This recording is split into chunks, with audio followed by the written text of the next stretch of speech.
If you haven't tried your own homemade granola, today is the day. This recipe is absolutely fantastic, so easy to make and so delicious. Just ask Cannon.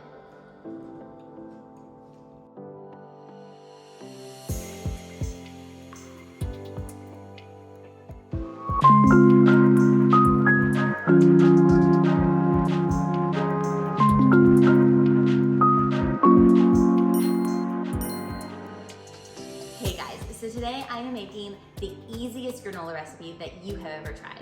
For those who know me, I'm Jessica. I'm a holistic nutritionist. I have 4 kids and a husband who loves a snack as well. And granola is such a big part of our household that I like to make my own. 1, it saves money.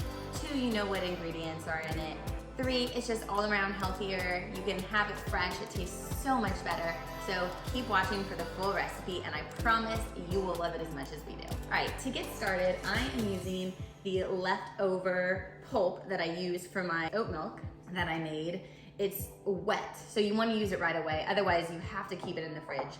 But this is in place of grinding your own oats, which you can do too. If you want to make your own oat flour, you simply grind it up in your blender, food processor, super easy. This is already wet, like I said, so I'll be using a little bit less wet ingredients, but overall, it's the same recipe. You can find the recipe in the comments, but this just makes it easy. 2 for 1, saves me time. We're all about saving time here. So this is 2 cups wet oat flour. So now I am going to do 3 cups of dry. I mean, the measurements can be a little off. It's not science. You don't have to do it exactly, which is nice. These are sprouted oats, which are a little bit healthier, a little bit easier to digest. I just got a huge bag from Costco. So again, saving tons of money here. And now I am going to do some of the peanut butter. So this is a runny peanut butter. It's not as runny personally as I would like.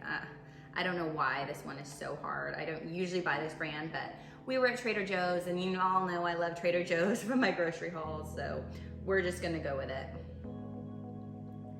Pour some of this in here.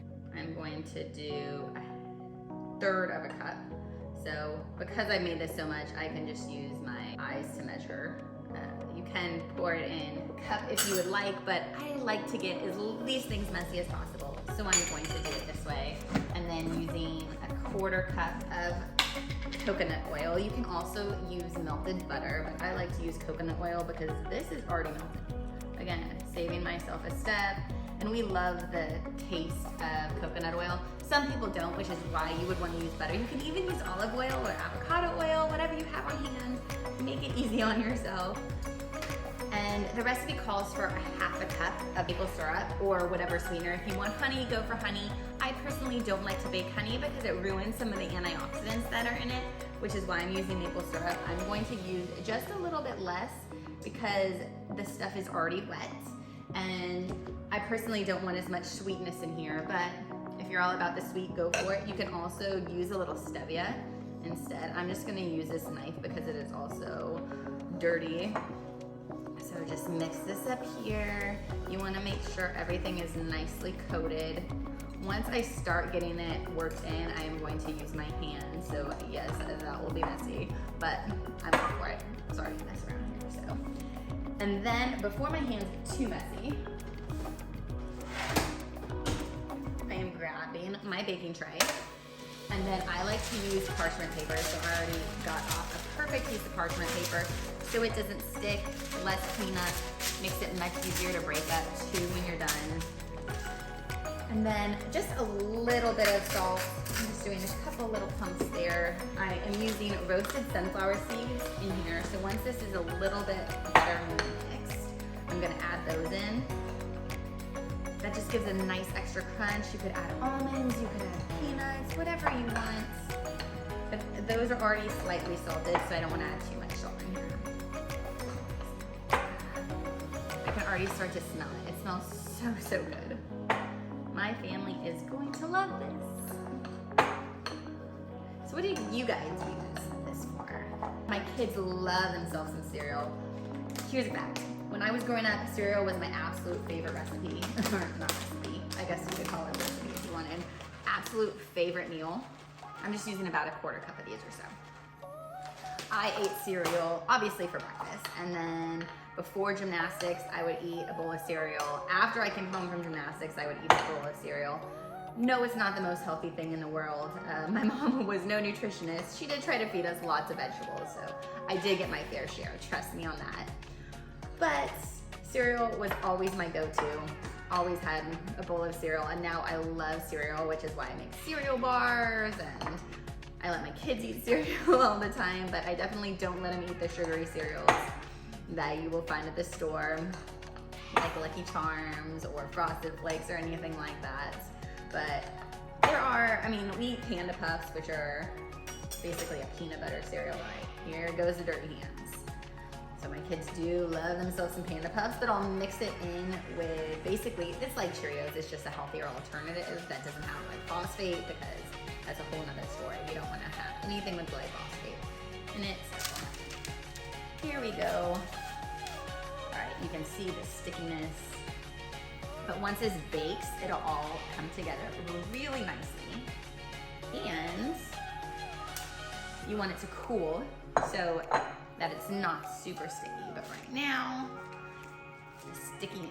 All right, so you just mix this all up. You do want it to be touching so it can all stick together. You want to press it down so it's not too thick. The clumps aren't too thick. Some people like it that way, but especially when you have little mouths, it's better it's not too clunky. See, nice and sticky, just how you want it, so it will actually stick in clumps together. And I would say the real secret is having the mix of the oat flour, or again, what I did is just save the extra pulp from when I made oat milk and mixing that with oats. A lot of people don't do that, and I've tried different oat cluster granolas, didn't like them as much, but with this, it is so, so good. All right, let's get this in the oven, and then we will be back when it's finished.